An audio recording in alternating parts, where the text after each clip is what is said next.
first talk, that is incorporated within the period that Fiona is going to address. So without further ado, welcome Fiona, and thank you very much. I know you've been working very hard on something else and you've made a huge effort to put this talk together tonight. I'm very, very grateful and nice to see everybody come out to hear what you've got to say. Okay, thank you so much, Bert. Now, I will confess that I've never done this before. They're a very short sort of exchange with Edwina the other night to make sure that I knew what I was doing. So if the PowerPoint comes up and it's all go ahead, that's fantastic. If there's a hitch, somebody shout and let me know.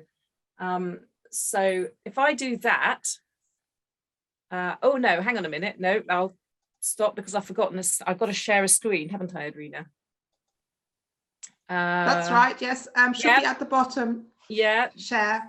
Yeah, got it. There we go. Yeah. Got it. And if I do this now, I'm guessing that you can see my PowerPoint. Yes, that's perfect. Thank you. I can see you, which is lovely. Okay, although you're sitting just in front of my notes, which is not so handy. So bear with me while I just get my technical head on. Okay, thank you, Bert, for inviting me. Yes, I was rather remiss in sort of opening my mouth at that first meeting, and here are the consequences. So Bert's right, I'm a senior archaeologist with Cornwall Archaeological Unit, and my background is really landscape archaeology. So whereas I do investigate individual sites on a regular basis, what my real interest in is looking at those wider patterns within the landscape. So how people lived and used the land, how those patterns are visible to us now, so how we can recognize them and investigate them, and how they've changed over time. So that's kind of where my sort of background lies, and it's kind of the thought that I've tried to bring to this talk. So I can tell you now, I'm not going to talk about any charters. Perhaps that's a bit remiss, and I am very aware that in talking about Truro, I'm probably talking to a group of people who probably know far more about the town than I do. So when we get to that point, I apologise if I miss any pertinent points that you think I should have mentioned.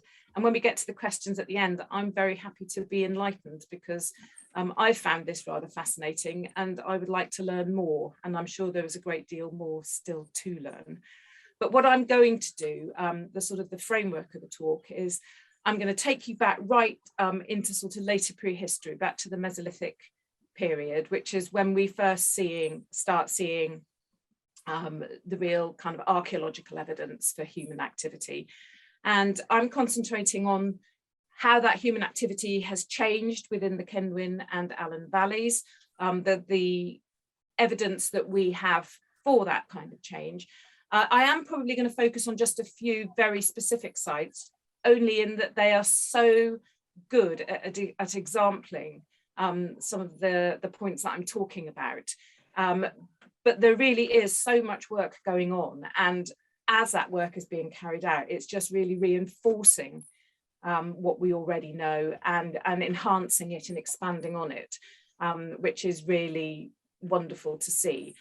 So without further ado, I'm going to start the slideshow, and I know this is going to be a bit of a canter through, so to cover sort of thousands of years of prehistory into the early medieval period is no mean feat, but I hope you'll enjoy it. And if I've, as I say, kind of skirted over anything or gone through anything too fast and you want me to go back at the end, more than happy to do that. So let's just see how we get on. Okay, so going back to the Mesolithic period, well, Mesolithic communities and Neolithic communities were really what we call hunter-gatherers. So they were nomadic people.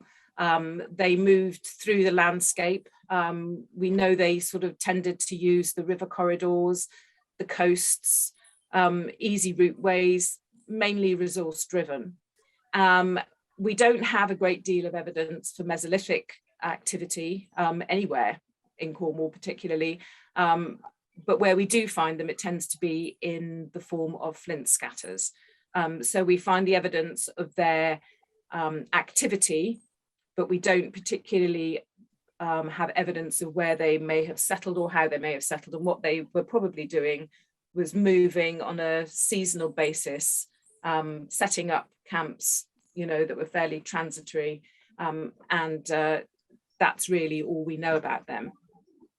When we get to the Neolithic period, we do start to get a little bit more evidence of their activity, but also starting to see the signs of some settlement. Again, it's fairly transitory, it's often seasonal, it's not necessarily permanent, but I suspect it's a bit more long-lived in places, and I think probably it's likely that people were returning to favourite spots. So in some sites we see, if not a continuity, then certainly the suggestion that sites are being used and reused. For the Neolithic period, you can see by this map here, I'm going to turn on, I discovered the laser pointer, I'm very excited about this. I've created some distribution maps to try and kind of illustrate for each period the sort of the distribution of evidence that we have within the Kenwyn and Allen valleys. So you can see that for the Mesolithic and Neolithic periods, we've got a few flint scatters recorded down here. This is information that I've got of the historic environment records. So it may not be bang up to date, but it's close. So we've got a few flint scatters down towards the coastal margins there, sort of Malpas way. We've got Woodcock Corner, which is where the Truro Park and Ride is. This is a settlement I'll come on to in a bit more detail because we've just got so much evidence coming out of this site. And we've got a few more enclosures or pits or suggestions of activity, but still pretty scant. At Halgarus, we've got what's documented to be a possible ceremonial site for the Neolithic period, a possible henge site, but it's in dispute. It is possible that it's actually a barrow site, possibly a bell barrow with a large ditch around it. So it's not a certainty, but there is a possibility that we have a Neolithic henge just to the northwest of, where would it be? Allet, I suppose, up there. Okay, so coming on to Woodcock Corner. So this is a site that, multi-period site actually. It will come back to us a bit further down the line, but this I'm just going to concentrate on the Mesolithic and Neolithic activity that we've got here. So this is a site that sits above the Truro stream. We've got multiple evidence of prehistoric occupation. We do have Mesolithic flints from the site, but in the Neolithic period, it looks as though we've got is evidence of mass deforestation, so clearing of the site, which is very interesting because if there's that sort of scale of clearance, then ergo there's quite a large scale of settlement or other activity going on in the area. When we get to the Neolithic period, we can distinguish between the early, middle and late on the types of pottery that we find from the different sites. And in the early Neolithic, we've got Hembry ware. Unfortunately, I can't see my notes behind your lovely faces. So I wonder, oh no, I can't do that either. I wonder if I can, so I don't want to lose you, but at the same time, I just want to kind of move you so that I can see what I'm supposed to be talking about. Let me just see. Okay. Edwina, sorry to interrupt you. Do you know how I can move the lovely column of audience so that I can see my notes? There should be, if you sort of hover over the image of the persons, does anything come up saying minimize or hide? I've got hide thumbnail video on the top there, but I don't want to kind of press anything that's going to make. Can I make a suggestion? Please do.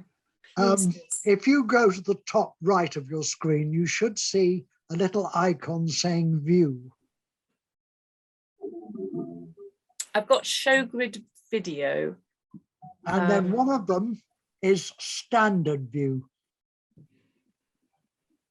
I wonder if that's done. Sorry to interrupt. The other thing you can do, the little column that you've got with all of our faces in at the moment, you go right to the top of that column. Yes. There's a black block at the top. Yes. If you hold that with your mouse, left click, you can move it around. That's exactly what I wanted to do. That is ideal. It probably means that I'm kind of looking. I had to do that because it was on the right-hand side covering the pictures up. I had to move it to the left. and it's covering my notes. So that's why I was discussing. Perfect. Thank you so much. Let us carry on without delay. So just before you carry on, could I just suggest to everybody that we all mute so that we can hear you, except you, of course, Fiona, so that we can hear you clearly. Thanks. My colleagues would often say that muting is not a bad idea. Okay, so here we go again. So early, middle and late Neolithic pottery defines the sort of periods within the Neolithic period that we're looking at. An early Neolithic, we have Hembry-ware pottery, which is characterized by round-bottomed bowls with lug handles and often made from gabbroic clay, which is typically found on the lizard. And at Woodcock Corner, they found a pit dug into soil that was clearly soil slippage following this mass deforestation that I was just talking about. So it's a really early pit, had this Hembry-ware in it and was radiocarbon dated to between 4,000 and 3,800 BC. So this is the earliest date in Cornwall so far for this type of pottery. So there's quite a nice relationship that we could show there. And also we got some nice dating evidence. Another pit that was quite different is the pit shown in this top left-hand picture here. And this was filled with a layer of charcoal and sealed by a deposit of quartz stones, which you can see there, which also contained a number of these Hembry-ware potsherds within it. All very unusual for this period because they were made from granite-derived clays, not the typical gabbroic clay that we tend to find down here. And this had a slightly later date. It was radiocarbon dated to 3600 to 3400 BC, so slightly later than this other pit that I showed you.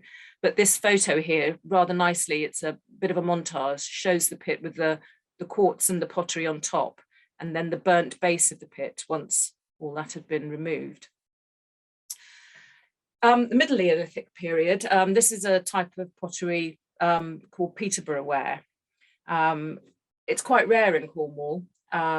We've only got 4 sites documented so far, but I think this will change, particularly at the moment with so much extensive excavation going on. We're unturning quite a few more sites of the Neolithic period, and I think this rarity will shift as we know a bit more.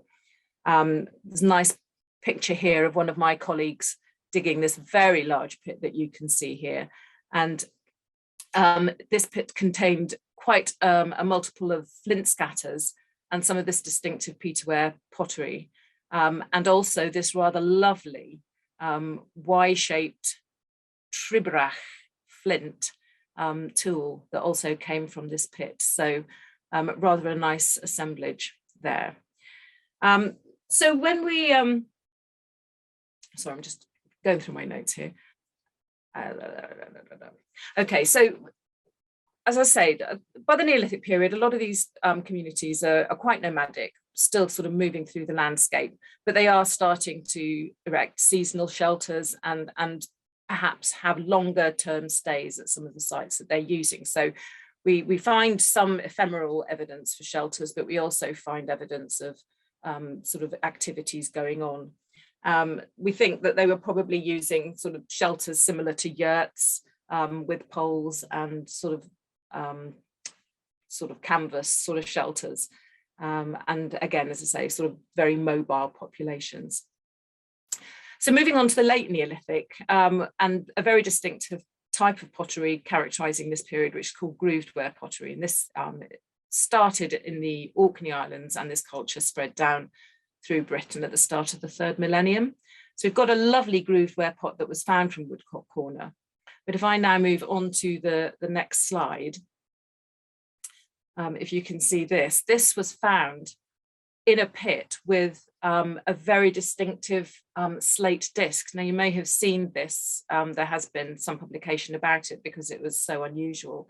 And actually a lot of the detail that I'm taking for this talk here comes from a publication that my colleague Sean Taylor created for Truro Park and Ride just as sort of as for general publication. So you would see a lot of this information in the leaflets that were, I'm not quite sure whether they're available up on the site, but certainly produced for their little outreach centre up there. But this slate disc has very distinctive markings on both sides, a sort of checkerboard effect on one and a slightly more triangular diagonal zigzag pattern on the other. This was found in a pit with grooved ware pottery. So really lovely finds coming from this Woodcock corner site. And then Sean used the artwork of Jane Reed to reproduce or sort of reconstruct the site through various periods. And this is her reconstruction of the valley during the Neolithic period, which I think just gives a nice sort of visual really of what we're looking at. So I'm going to canter on into the early Bronze Age. Now, by the early Bronze Age, a lot of the evidence we're getting for human activity for this period is in the form of the quite extensive barrows and barrow cemeteries.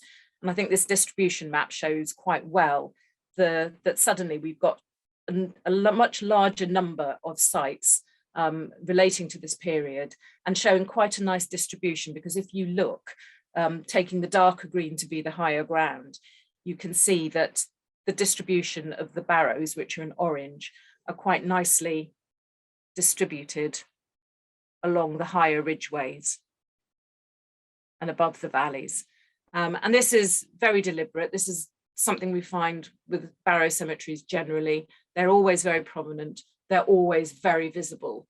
And although we think that by this period, communities are still relatively mobile, at least, not necessarily sort of settling down permanently in places, but these barrow cemeteries may in some ways start to mark the beginnings of territoriality and marking territories and perhaps laying a sort of an ancestral imprint on these areas. So there's some kind of recognizing them, recognizing areas, celebrating areas, marking areas as distinctive. And this would be something that was mutually recognizable between communities.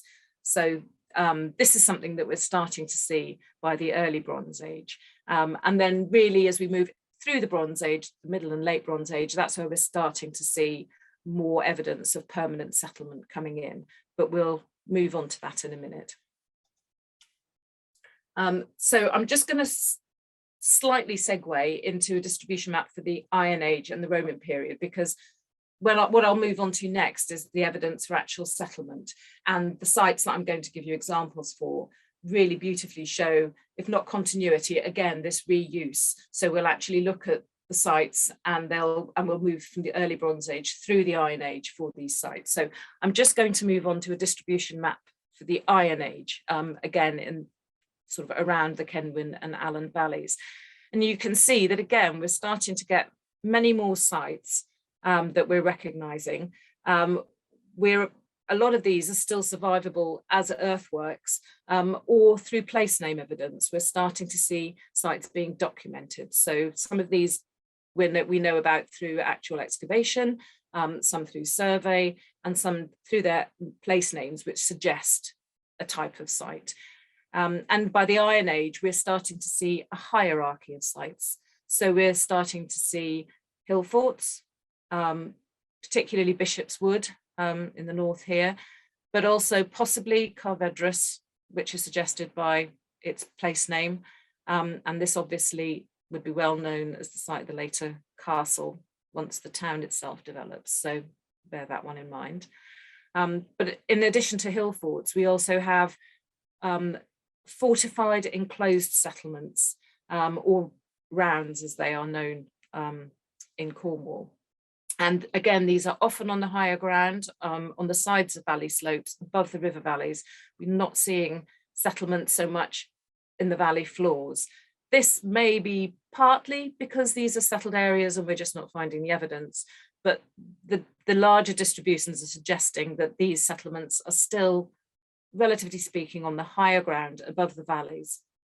And again, place name evidence comes into play here because we have Cornish place name elements such as car or cur or gear. Dinus, all of these prefixes tend to suggest these types of enclosed settlement. And we start to see these coming into being in the Iron Age, and they are often used throughout the Romano-British period and into the early medieval period. So they've got quite a long time depth of use. And as well as these enclosed settlements, we are starting to find some open settlements, unenclosed settlements that sort of are associated with them. And we'll come on to a nice example of that at Mount Pleasant, which is, I think, now the Richard Lander site. Roman period settlement, well, we have the native settlements. We don't in Cornwall have a great deal of evidence for actual Roman settlement, as we know, and sadly so, because the Roman period is one of my great loves. But at the moment, aside from the Roman villa at Mega and a possible equivalent at Rosemorn in Camborne, we don't really have absolute evidence for Roman settlement, except for at Hugus. There is an aerial photograph that shows the suggestion of an E-shaped crop mark, which, if so, would suggest that there's a possible villa site there. But we do only have it as a crop mark on one aerial photograph, so it's not conclusive. But it would be very surprising if there wasn't some kind of equivalent around the estuaries of Fal and Truro, so it wouldn't be surprising to find something like that at some point. And the only other suggestion of possible Roman settlement, and this is purely speculative on my part, is in the name Campfields, so Campfield Road in Truro. Now, Douche, excellent book on Truro, he suggests that the name Campfields comes from champ, which is the French for field, and it may well do. But in my experience of researching Roman settlement in other parts of the country, the name camp often does refer to a Roman settlement of actual Roman character, and quite often a high status settlement. So it is just possible that there is some form of Roman settlement on the Moresque side. Where am I? Campfield, Moresque Road, Mitchell Hill, maybe Nansemere. But again, it is speculative, and my speculation, nobody else's. So I'm just moving on. Okay, so leaping back now to early Bronze Age, and I'm going to look at Woodcock Corner, and then look at Mount Pleasant and High Besore, which is the Richard Lander and Truro College sites. So again, now we're just going to move through really from early Bronze Age through to Iron Age for each of these sites to show you the different forms of evidence that we're finding. So at Woodcock Corner, we've got very early settlement. It's kind of early Bronze Age cusp really, between the Neolithic and the early Bronze Age, and we can call it the Copper Age. It's certainly called the Copper Age in Europe, and it's often associated with what we call beaker pottery, the beakerware, the beaker culture. So this is the earliest form of early Bronze Age activity that we find, and we do have beakerware pottery from Woodcock Corner, and this is dating sort of circa 2500 to 2300 BC. So we really are right at the start of the early Bronze Age here. And the pictures here show this pit. This was found at Woodcock Corner. This had beaker pottery in it. And in the illustration here just gives you a little idea of the sort of design, chevron design that we associate with the beakerware.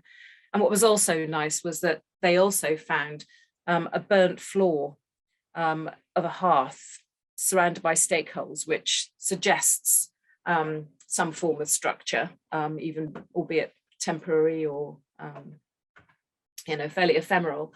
And that was also from this period. So we've got at Woodcock Corner evidence of early Bronze Age activity. And moving on again, still within the early Bronze Age now, but sort of just moving forward into it rather. Again, a lovely reconstruction again from Jane Reed to show what the valley might have looked like at this time. And We've got new pottery coming in. We've got collared urns, we've got Treviska ware. These are very distinctive types of pottery that we do find in Cornwall related to these forms of sites.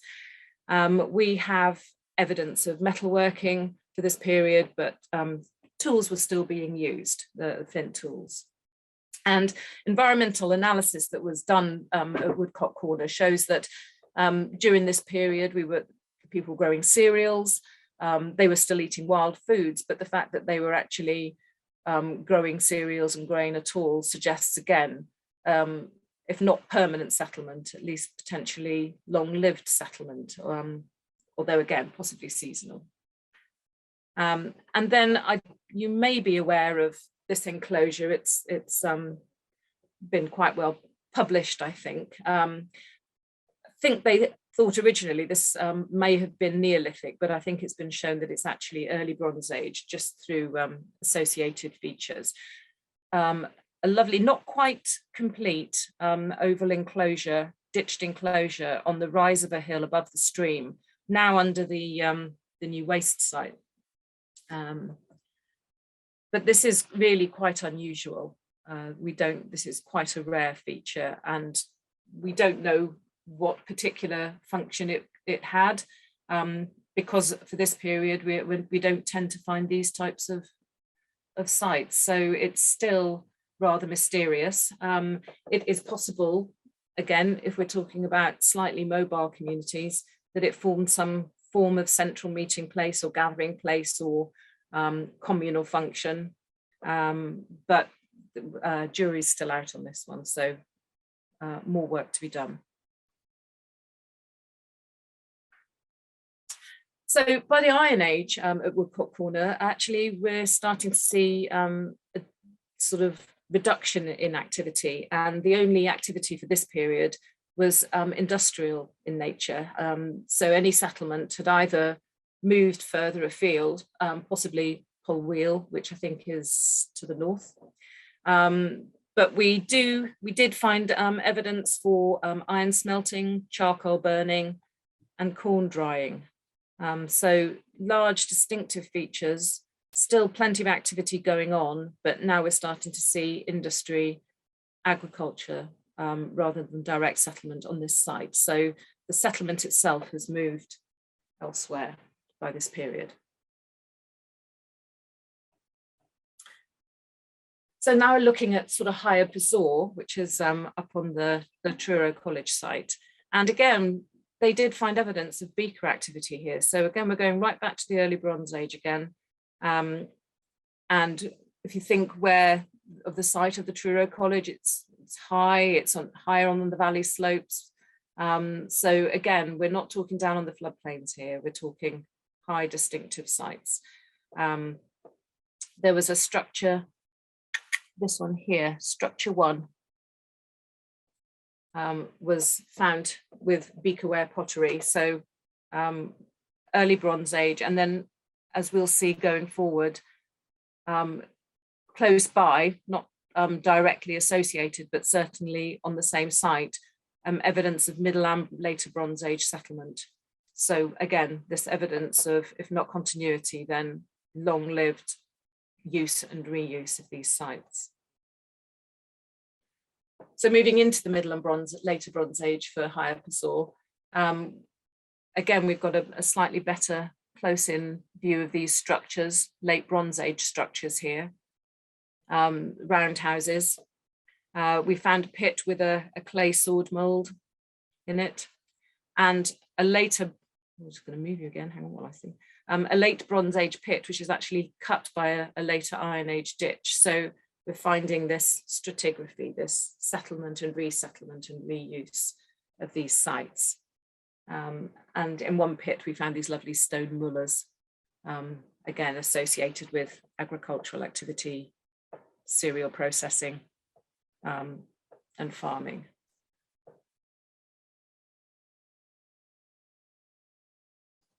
I'm aware I'm kind of dashing through, so if you want me to nip back at the end, then we will do that. I'm just conscious of getting to the end of it, and then we can kind of revisit.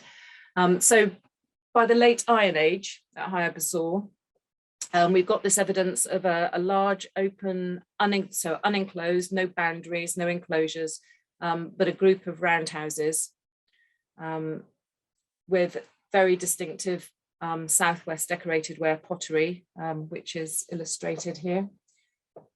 We've got jewellery, we've got a late Iron Age latten brooch and amphorae. So we've got evidence of high status settlement, we've got evidence of trade and of goods being imported from the continent, and of those European cultures and cultural ideas also being adopted by the communities who lived in this area during the late Iron Age.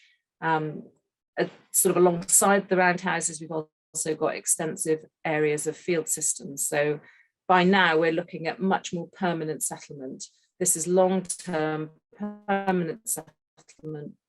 They're actually developing an agricultural system, and they're there to stay by this period.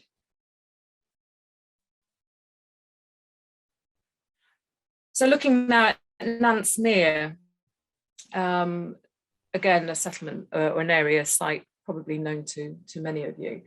We do have evidence of early Bronze Age activity here. So if you think back to the distribution map now that I showed you at the beginning, these settlements on the higher ground around the valleys are quite extensive and they're quite long-lived. And the ones that are being excavated and investigated in more detail are all suggesting this longevity of use, which I think is quite nice, and also a sense of permanence. But bear in mind, and we'll sort of when we look later, these are still settlements up on the higher valley slopes, not yet anything down in the lower valleys and down in the floodplains, still higher up on the valleys.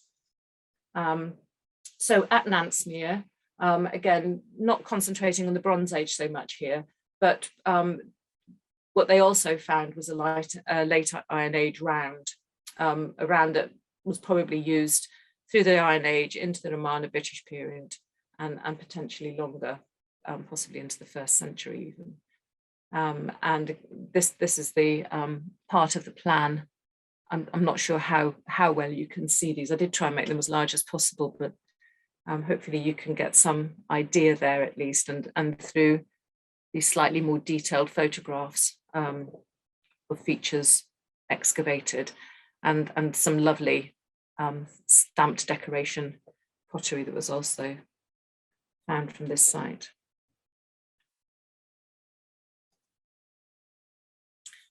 So just briefly skirting back again through hill forts and Bishopswood, which we will all know, very distinctive hill fort, again on the higher ground above the River Allen. And Carvedras really, I think, is probably the only other potential site for a hill fort in the sort of Kenwyn and Allen area. So now skipping through to the early medieval period. Now what I wanted to show you here really was, again, the distribution map of specifically early medieval settlements. Now we do have other settlements that may have been in use as early as this, but these are specifically early medieval that we know about through their place names, through, I don't think so much through excavation, to be honest. Most of this is probably identified through place name evidence. But again, if you look at the distribution of these are still on the higher ground around the valleys. And we also, by this period, are starting to see the earliest manors, the Domesday manors. Again, they're situated on the higher ground. Edging a little bit closer to what we know as Truro now is the manor of Trehaven. Now, this is a little bit in dispute. Some places you'll read that it's actually a Domesday manor, and in others you'll read that it's actually part of the Domesday manor of Kenwyn. Regardless of whether it was an actual manor at this point, its name, with the tree place name element, does indicate that it was at the very least an early medieval settlement by this time. Its importance and status unknown, but still of some significance. But what I also wanted to show you really for this period is the routeways, because these early medieval routeways that we can identify fairly clearly as such, and are probably older in origin, probably fossilizing routeways that have been there since prehistory, I think really illustrate how significant what we now know as the town core was at that period as a river crossing. And that's kind of where the title of the talk came in, because we'll move on to the name of Truro a little bit, but what I wanted to try and get the flavour of is leading up to the early medieval period is all these communities that have been living and using the valleys up until this period have all been part of a wider group of people focusing around this river crossing, and this river crossing would have been a vital and significant focal point in the landscape. And the fact that you've got these roads all leading to this point, I think, quite nicely illustrate that. Obviously, we're talking the lowest tidal crossing point, so it would have been a physical point that people would have come to. I'm sorry, I'm slightly losing my track here. It's only because I'm trying to read the notes at the same time.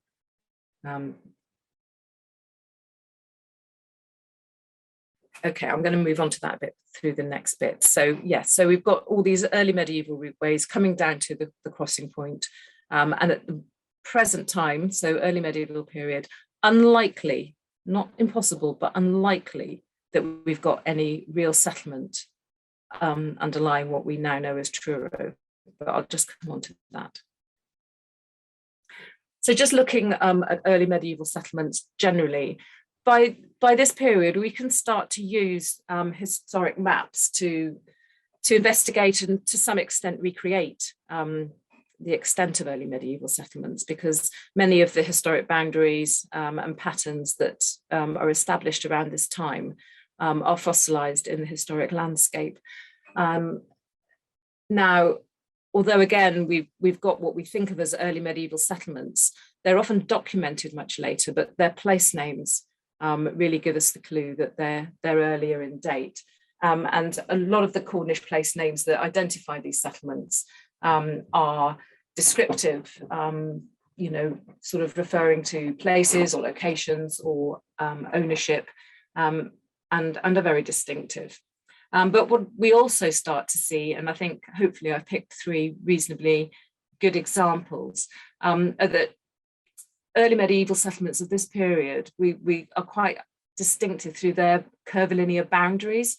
And I think in these examples, Tolgarric, obviously at the top of what is now Arch Hill, Trevelyan, which is out near Alletway, and my favourite, because it's not far from where I actually live, is Nancentris, which is actually what we probably know more commonly as the Vineyard, just on Tregolls Road.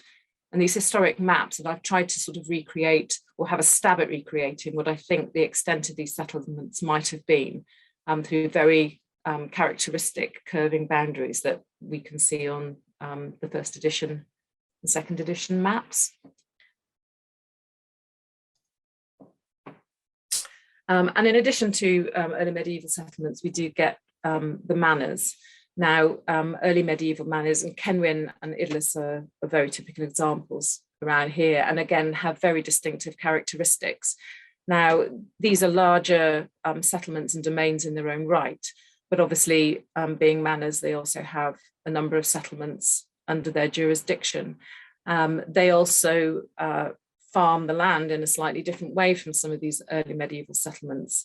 Often those can be farmed by individual farmers, and the fields are not necessarily divided into communal strips. They can be, but they're not always.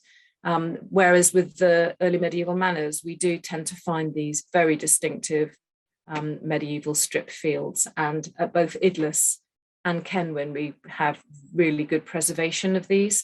And these reflect the ways in which the tenant farmers were divided or given divided land holdings. The ethos was to try and actually give them equal shares over different resources within the manor, and that's the way that they sort of approached the division of it.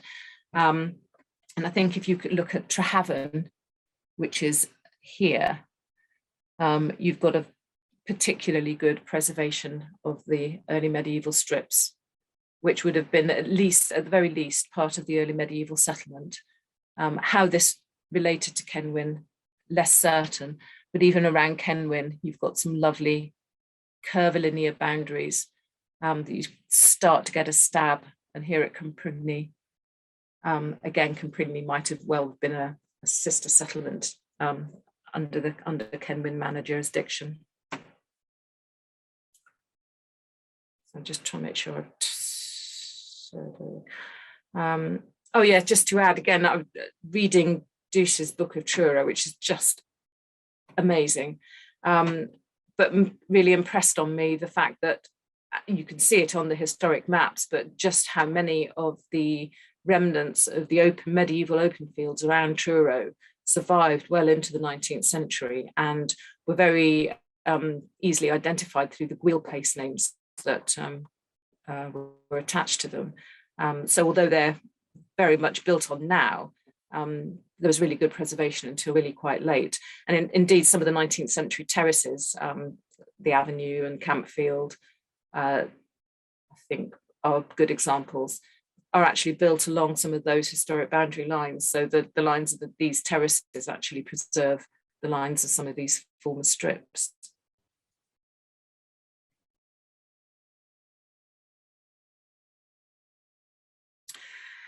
So taking now into early, so I think by early medieval period, I'm talking now 10th century and earlier. And I think by this period, as I say, I'm not convinced there would have been any permanent settlement under what we now think of as the medieval town core. We do have some evidence of grass-marked pottery, which can be 10th, 11th, 12th century in date. And we do have some evidence of that from some sites within Truro. Most of it's residual, and I think a lot of it can be explained by people passing through the town. Probably there were quays where the crossing points were. So I think we're talking possibly transitory activity, but it's also possible that there was some form of settlement perhaps up towards Covedras and Trehaven and along that main route along into the town through Pydar Street. But that's not certain. What I tried to recreate here was what the extent of the river would have probably have been like still at this point. And we know from excavations within the town, within what is now Waterstones, the old ale house comes to mind, a few other sites, and under the Hall for Cornwall, where evidence of the former riverbanks and the tidal reach has actually been established. So we've got a much wider river at this point, and either side of these, we would have tidal mudflats. So we're not talking settled ground here. We're talking boggy tidal ground, which would not be suitable for settlement. Now we've got the main routeways coming through, and we've got, I hope you can see in the yellow here, the known fording places, as they would have been at that point, across the shallowest parts of the river. And probably some kind of quay. There would probably have been some kind of quay and river trade here from the Iron Age forwards. But obviously we don't have the evidence for that, but it's very probable with such a large river estuary that was going on. And it was probably taking place around the quay area here. There's evidence, now Susan put me onto this and I tried to look into it a bit more, of a ford, a cobbled road that was found under what are now the public rooms where the green is. And I think evidence was found of this on the other side of the river, close to where the old furnace factory was. I've tried to kind of extrapolate this out on this yellow line here. Quite neatly goes over what is probably Furnace Island. So we're talking part of the river that was naturally shallow or prone to some kind of silting up. And I just wonder whether it might have stretched across to Newham, because I couldn't find anywhere that would be obviously linking Newham with the other side of the river. But again, that's a little bit subjective. It may or may not be the case. But at this period, we have probably still got the settlement on the higher ground, maybe just starting to stretch down these main reaches. And I also just wondered, and again, this is speculation, I'm doing a lot of speculation here. It'd be nice to actually be shown whether this was the case. The route through Pydar Street didn't continue down King Street. It probably cut sharply left towards the ford, and leaving this rather triangular open space of ground, which obviously was later filled by the cathedral, and before that the church and the market. It's named High Cross, and there was probably a cross to market, and we know that crosses were used to mark church paths and important routeways. But I also wonder whether the name High Cross perhaps reflected the fact that this was the higher crossing point. This lower routeway along Kenwyn Street and what is now Boscawen Street would be perilously close to boggy ground. And I wonder whether it would always have been a passable routeway. So I do wonder whether there would have been occasions when people coming into this area along this routeway would have had to have cut up onto the higher ground to actually get across the fording points. So I wonder whether the name High Cross, as well as being a high cross, actually reflected a higher crossing point as well. But again, speculating.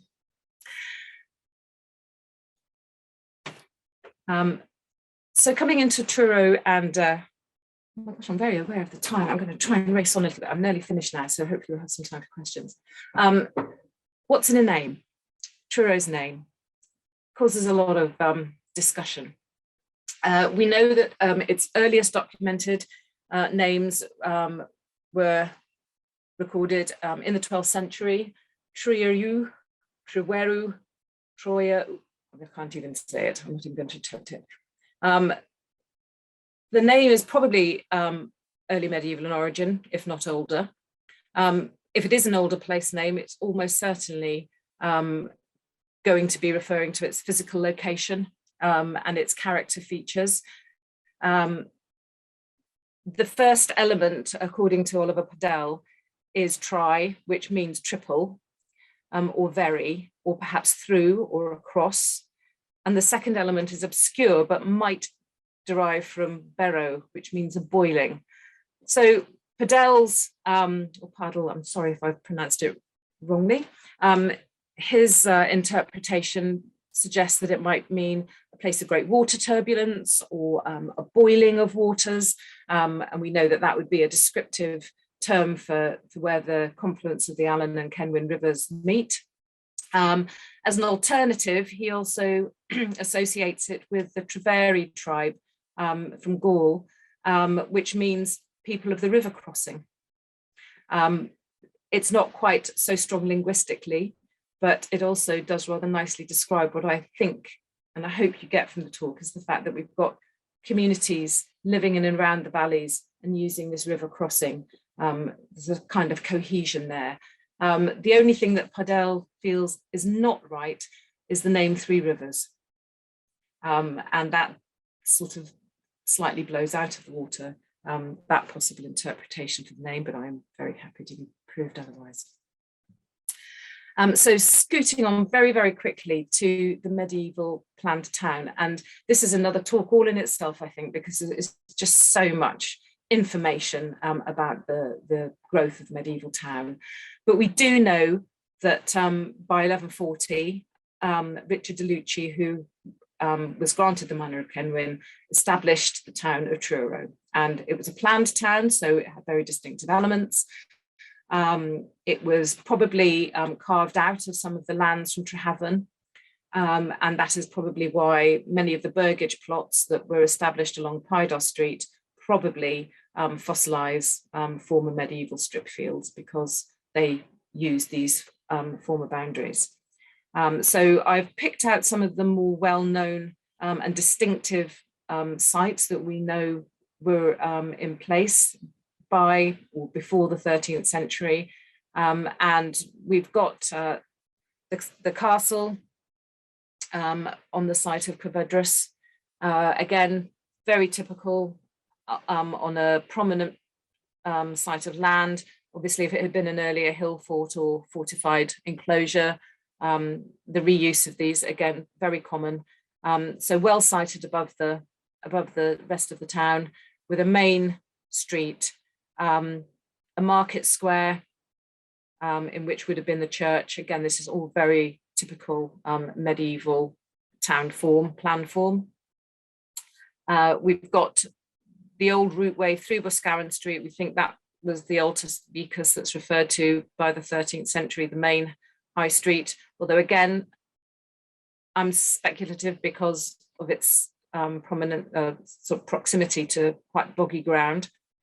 And I do wonder whether actually this might be the Altus Vicus, but again, these are points for discussion, I think.